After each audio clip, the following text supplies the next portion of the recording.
Welcome back to Spoiler Free Wrestling, everyone. And New Japan Pro Wrestling has released the full lineup for Wrestle Kingdom 13 on January 4th inside the Tokyo Dome. So we're going to go over all the new matches announced for that show, including two which were revealed on the final night of the World Tag League Tour yesterday, and a couple of other matches that were revealed at the Wrestle Kingdom press conference earlier this morning in Japan. Before we get to that, however, I do want to ask, if you haven't done so already, please hit the subscribe button to make sure you're not missing out on any news or reports from Spoiler Free Wrestling.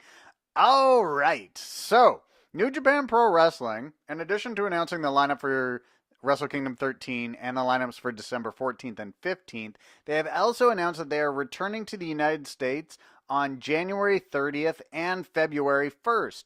The January New Beginning in the USA show is in Los Angeles, and the show on February 1st will be in Charlotte. So I thought it was interesting that New Japan Pro Wrestling has stayed in California since they've started running more shows in the United States. Whether it be Long Beach, San Francisco, Anaheim, they've generally tried to stay in the California area. Now on February 1st, they will be going into a city which is considered a hotbed of wrestling tradition in the United States, being Charlotte, North Carolina. Now, not too much is known about what's going to be going on the January 30th and February 1st shows. We'll likely have to wait until after Wrestle Kingdom and New Year's Dash until we know the full lineups for those shows. But let's move into the matches that were recently announced for Wrestle Kingdom 13. The first match that was announced yesterday on the finals of the World Tag League was Kota Ibushi will be defending his newly won Never Openweight Championship against Will Ospreay. Now, the Never title was originally supposed to be for wrestlers just like Kota Ibushi and Will Ospreay. It was supposed to be for younger, up-and-coming wrestlers. They can be either junior weight, or they can either be junior heavyweight or heavyweight. At one point, the Never Openweight title was supposed to be for freelance wrestlers who aren't full-time in New Japan Pro Wrestling, which is more or less the case with both Ospreay and Kota Ibushi. They appear on all the big shows, of course. So many feel that Kota Ibushi and Will Ospreay, their match at Wrestle Kingdom and the subsequent title reign of whoever walks away from that match, the winner, has a chance to kind of put that title back on the path that it was supposed to be for. It was supposed to be for young, good workers, regardless of weight class. And it really feels as though if you were to pick two wrestlers who really epitomize that, it's got to be Kota Ibushi and Will Ospreay. So when Kevin Kelly said, some have said that this is a dream match, Kota Ibushi, Will Ospreay, it really does feel like that, that this will be as special a match as the Never Openweight title match at Wrestle Kingdom could be. If the Never Openweight title is to be propped up to build some more credibility, to attain some significance in the minds of fans, this is the match that's going to do it.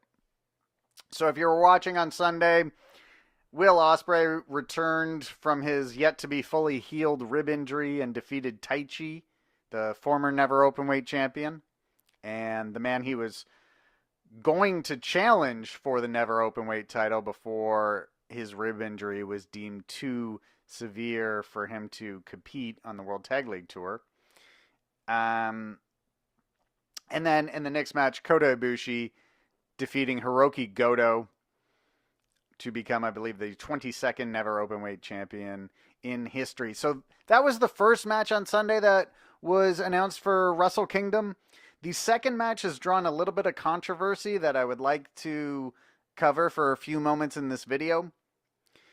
In the finals of the World Tag League, Evil and Sonata for the second year in a row beat the Gorillas of Destiny 2 straight years now, Evil and Sonata are the World Tag League champions.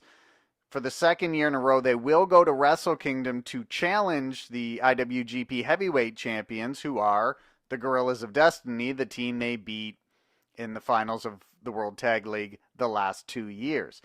The Gorillas of Destiny did beat Evil and Sonata in the round robin portion of the World Tag League, however. So they are at least able to show that this isn't a one-sided rivalry, even though they've been beaten in the finals by that team 2 years in a row. So the controversy then came when the Young Bucks came out after the tour, or after, oh, sorry, that was a Freudian slip, after the match, and then said, hey, we never got a rematch with the Gorillas of Destiny after they took the titles from us at Fighting Spirit Unleashed. So Evil and Sonata won the titles at Wrestle Kingdom last year. And then they lost those titles to the Young Bucks. Then the Young Bucks lost them to the Gorillas of Destiny. So the Young Bucks come out and say, hey, we never got a rematch. We want to jump the line ahead of Evil and Sonata, get our rematch. Evil then takes the mic and says, let's just do all 3 teams at once at Wrestle Kingdom. Now, this has triggered fans who are not happy with what is referred to as the westernization or the Americanization of New Japan Pro Wrestling. And the concern is like westernized wrestling has more gimmick matches, more multi-person matches, and is less based in the tradition of one guy wrestling another guy for the title, right? So when the winners of the World Tag League and the winners of the Super Junior Tag League don't get that 2-on-2 shot at Wrestle Kingdom for the titles, that's when this set of fans go, well, hey, that's not what would happen in a traditional sport, right? This isn't what would traditionally happen. This is the Western wrestling influence, which is causing all these multi-person matches, triple threat matches for tag team titles and things like that. And further, some people will say, well, this is Harold May and the Elite that are doing this. And we saw that sign go up not too long ago. Harold May and the Elite ruined New Japan Pro Wrestling. There's 2 things that I just want to rebuttal on this a little bit. And wrestling is subjective, so if wrestling fans want very traditional based wrestling, I completely understand that. And certainly there's no shortage of wrestling promotions that pay too little attention to what would actually occur if this was a real sport. So I can certainly relate with people feeling that way. There are 2 things that should be brought up here.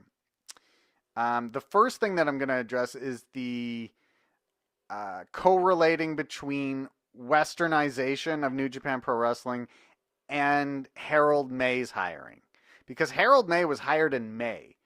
And this type of booking has been coming in since long before then. Maybe not long before, but for at least for the last couple of years. There had been a move where New Japan's booking was more prone to multi-person matches. They even had a ladder match. If you remember, Kenny Omega, he was supposed to defend the IWGP Intercontinental title against Michael Elgin in a ladder match. It might have turned out to be Elgin and Evil or Evil and Omega. I'm not sure. Hopefully I have something up on the screen which says who actually wrestled in that match. In terms of multi-person matches being used to determine the championships, in 2017, so before Harold May was hired, and I'm sure these are just flashing on the screen, these titles were defended in triple threat matches between the Killer Elite Squad, War Machine, and the Gorillas of Destiny, I think as many as 10 times in 2017. And this is before Harold May was hired. So And this was just where they went with the titles in 2017. They said, okay, here are the three teams that we've got at the top. We've got the Killer Elite Squad, we've got the Guerrillas of Destiny, and we've got Evil and Sonata. And so they wrestled in these triple, War Machine, Guerrillas of Destiny, and Killer Elite Squad were the three teams. And they were put in multi-triple threat matches. So it's not as though they weren't doing this stuff before Harold May came in. Gato's booking has been going this route for the last couple of years, at least. We saw the junior heavyweight championship was contested in multiple multi-person, like the at Wrestle Kingdom 12, the junior heavyweight championship match was a multi-person match as well. So like, it's hard to say when they've already had ladder matches, when they've already like, I think Harold May is more of a symptom of New Japan wanting to move internationally. Like his hiring was they hired a guy who they wanted to bring in to secure international distribution deals, which he's doing. The booking was already headed in a way that was somewhat, not totally, but somewhat marketed to fans outside of Japan. And we saw that when they came to California, when they came to the first Long Beach shows and they're booking like Billy Gunn in the main event, that there was this effort to appeal to definitely American fans, but fans outside of New Japan Pro Wrestling. I just don't know how, like, I don't know that Harold May is playing any role at all in booking the company. I don't know. But I would imagine Harold May comes in and his job from 9 to 5 is to secure international distribution deals. And Gato handles the booking just as he's always done. I don't see any evidence that Harold May has caused New Japan Pro Wrestling to become more westernized, because that trend was developing before he got there already. So you can complain about it happening. I just don't know if Harold May is the guy that's doing it. In terms of the Young Bucks and the Elite's relationship with Harold May, certainly the sign that this person has brought up seems to be implying that the Elite and Harold May are in collusion with each other to make this change in New Japan Pro Wrestling. And I feel kind of compelled to bring up that I don't think the Elite and Harold May are seeing eye to eye on much these days. I'm going to bring up, it was earlier this fall, there was a report in the Wrestling Observer newsletter that talent behind the scenes, or there was talent complaining about the new management regime of Harold May. Tama Tonga then comes on and calls out these comments and says, these are coming from the Elite. The Elite are saying these things. Maybe they're saying it to get more money. Maybe they're saying it because contract negotiations aren't going how they please. The Young Bucks also mentioned on Being the Elite that they sort of threw it in that they fly to shows in Japan economy class. They're not flown in first class. And you could make the argument that that's actually ridiculous to put people on a 14-hour flight for work in economy class. Literally, business class was created because companies were supposed to fly their employees like that. They weren't supposed to fly their employees in coach. Now, the Young Bucks aren't technically employees. They are with Ring of Honor. Like they're contractors, freelancers, but still, if you're running the second biggest wrestling promotion in the world and the Young Bucks are going to be on your show and you fly them in coach, I don't think that looks good. And so the Young Bucks kind of mentioned this on a previous episode of Being the Elite. And there's pretty good evidence, although this isn't conclusive, there's pretty good evidence to support the idea that members of the Elite made disparaging comments about Harold May and the new management to the Wrestling Observer. So this doesn't strike me as Harold May and the Elite working together. I don't think Harold May and the Elite are seeing eye to eye on where New Japan Pro Wrestling goes in 2019. I think Kenny Omega is still going to be there. I'm not certain that the Young Bucks are going to be there. Here is a Instagram post that Nick Jackson put up recently. And he is basically saying in this post, hey, come see us in New Japan Pro Wrestling. I don't know how much time we have left there. We don't know how much time. We don't have much time left. He's not even saying, I don't know how much time we have left there. He's saying, we don't have much time left.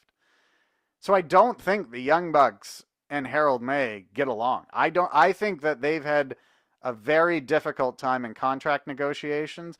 I don't think Harold May and the Elite are working together on anything. I do think we'll see Kenny Omega back. I do think we'll see Cody back. I think it's possible that we see... I think it's very possible we see Hangman Page back. I don't think the Young Bucks want to wrestle in New Japan Pro Wrestling. I mean, based on the comments that they have sort of thrown in, I don't think the Young Bucks and Harold May view the Young Bucks' value on the same level. All right, so this has been a long fucking video. And just to add it up, let's just go real quickly over the top matches on the Road to Wrestle Kingdom tour. So this is December the 14th. The semi-main event is going to be Kazuchika Okada going one-on-one with Gato. That'll be a match worth checking out. The main event, an 8-man tag, Toru Yano, Togi Makabe, Will Ospreay, and Hiroshi Tanahashi going up against Kenny Omega, Kota Ibushi, Yujiro Takahashi, and Chase Owens. But then the main event on December the 15th, the last New Japan Pro Wrestling show before Wrestle Kingdom on January 4th, Will Ospreay will team up with Hiroshi Tanahashi, and they'll go up against the Golden Lovers, Kota Ibushi, and Kenny Omega. And we'll keep you up to date with everything going on in the world of New Japan Pro Wrestling. Just make sure you hit the subscribe button to make sure that you're subscribed and getting the reports. I'm the Guy from Spoiler Free Wrestling.